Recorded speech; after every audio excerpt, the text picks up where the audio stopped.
నవరాత్రి ఎందుకు జరుపుకుంటారు? దుర్గాదేవి ఎలా జన్మించింది? స్వయాన ఈ ముల్లోకాలను ఏలే బ్రహ్మ విష్ణు శివుడే అంతం చేయలేని మహిషాసురుడు ఎవరు? పూర్వం మహిషాసురుడు అనే రాక్షసుడు అతని ఘోర తపస్సుతో బ్రహ్మదేవుని మెప్పించి ఒక వరం పొందాడు. ఆ వరంతో అతన్ని ఏ పురుషుడు కాని దేవుడు కాని చంపలేరు. ఈ వరం చేత అతను గర్వంతో ప్రపంచాన్ని నాశనం చేయడం మొదలు పెడతాడు. దేవతలను సైతం స్వర్గం నుండి బయటకు తరిమాడు. అందరూ బ్రహ్మ విష్ణు శివుడు దగ్గరికి వెళ్లి ఈ హింసను ఆపమని వేడుకుంటారు.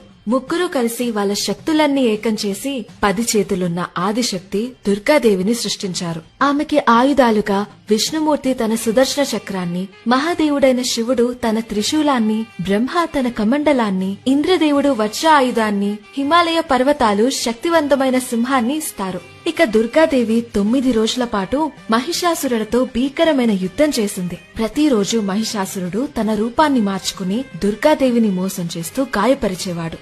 అప్పుడు దుర్గాదేవి కూడా ప్రతిరోజు తన రూపాన్ని మార్చి యుద్ధం చేస్తూ ఉంటుంది. అలా 10వ రోజున మహిషాసురమర్దిని రూపంలో ఆమె త్రిశూలంతో మహిషాసురుణ్ణి సంహరించింది. అయినా కూడా అమ్మవారి కోపం తగ్గలేదు. కోపంతో విలయ తాండవం చేస్తుంటే ముల్లోకాలు దత్తరిల్లిపోతున్నాయి. అప్పుడు దేవుళ్ళు, మనుషులు ఆమెకి పూజలు చేసి అమ్మవారిని శాంతింపచేస్తారు. ఇదే రోజున త్రేతాయుగంలో రాముడు రావణాసురుణ్ణి వధించారు. ఇలా చెడుపై మంచి గెలవడానికి గుర్తుగా మనం విజయదశమిని జరుపుకుంటాం.